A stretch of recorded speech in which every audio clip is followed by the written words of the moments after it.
body blast. This workout here is going to feature some of my favorites in terms of programming for your lower body. Blast entails that we're really going to work hard to develop some metabolic stress, ultimately helping your muscles to build endurance and to grow. So with that, you're going to be doing some higher rep sets. You're going to be doing some iso holds to really get a deep burn. We'll mix in some bands as well. Get ready. For our first exercise, it's going to be dumbbell hip thrust. You're going to need either some type of ottoman, the edge of a couch, use a chair, or obviously a workout bench if you have it accessible to you.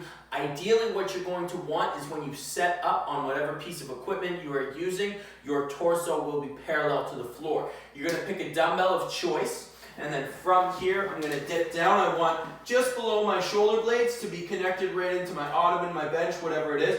From here, I'm going to dip down, and then I'm going to drive up, and I'm going to squeeze, hold, 3, 2, 1, down, drive up, hold, squeeze, 3, 2, 1. As I'm performing this exercise, I keep my head forward. I'm really squeezing strong through the glutes, trying to get as much posterior pelvic tilt as possible, holding with each rep coming down. And again, I want to keep my head facing forward so I can really keep that rib cage down, make sure that my lower back stays nice and neutral. If you need to, hold your head. If your neck gets tired, hold your head with one hand and then hold your other hand on the dumbbell. When you're done, safest way to get out of this exercise is to just plop right down on the floor, let that dumbbell down, and then you can plop it back up, and then from here, get back in for set number 2. Drive up and hold, 1, 2, 3, come down. We're not going to add a band to this exercise because I really want you to focus on that posterior pelvic tilt, that really good hip extension.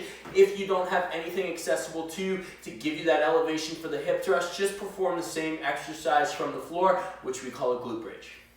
Next up, we're going to combine alternating goblet back lunges with jump squats in a superset, and it is going to define lower body blast. So from here, I'm going to hold this up, alternating back and forth with my lunges, grabbing my dumbbell of choice. You should be able to grab one of your heavier dumbbells that you have accessible to you. Notice how when I'm performing those lunges there, my feet stay shoulder width apart, I'm stepping back, my thigh is pointing nice and straight, knee and toes are aligned in the same direction. I want to be pushing my big toe into the floor as well as my heel down so I can activate my glutes, activate my VMO, make sure I have good solid stable knees as I perform the exercise.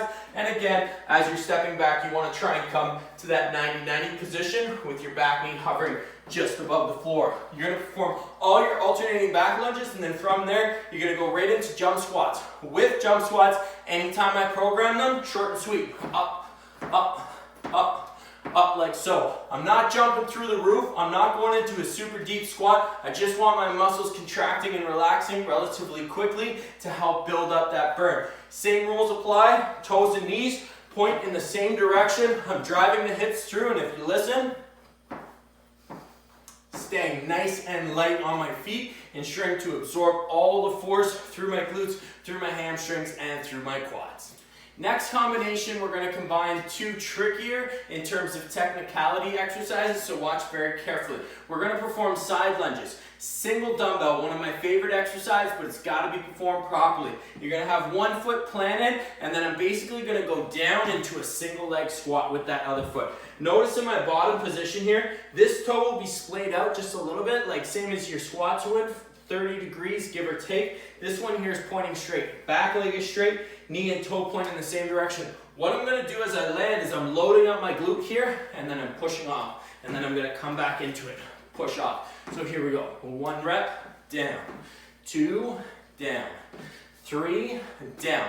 Also too, from a side angle view, you'll notice I'm performing a bit of a hinge at my hips. Down, push off.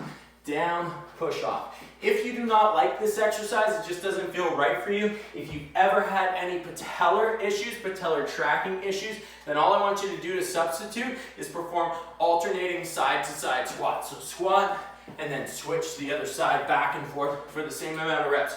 So try those side lunges, single dumbbell, you hold it down, you reach out, you push off. If you're not ready for a dumbbell yet, go body weight, no problem. And then your alternative there is to switch it to side squats. Your next exercise is going to be skaters. With my skaters here, I'm down, and then I'm going to push off, and then I come back. Push off, come back. Same idea here, we're trying to load up the side of the hips. This superset should really get your glutes burning, specifically lateral, so out at the side. As I land here, notice knee, hip, and foot all aligned together, and then I'm gonna reach across, and then I reach back. The further I go, the harder I make it, but the more stability I require. You can perform this same exercise here, just with no hop where you're stepping and going back and forth, and just performing sort of like a single leg quarter squat. Just down, make sure you load up that hip, step wide across, and then just alternate back and forth with some pace to it. So you got your side lunges, you got your variations, and then you got your skaters. Perform those, no weight, whatever amount of reps prescribed, and you can also switch your skaters to taking the hop out.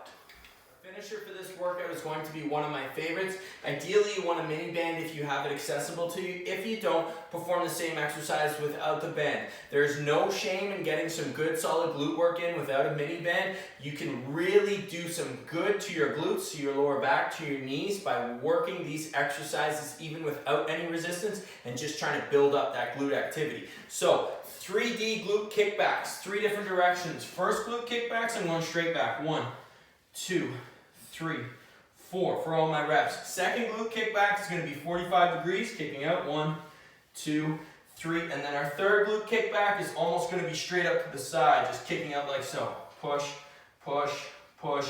When I'm doing those side ones here, I want to make sure that my toe is inverted just a little bit. I got some internal rotation at the hip, and I'm pushing out like so. You're going to perform all your reps. So you got all your straight back extensions, your 45-degree kickbacks, and then your side leg raises here, and then you're gonna rest a little bit, and then you go on the other side.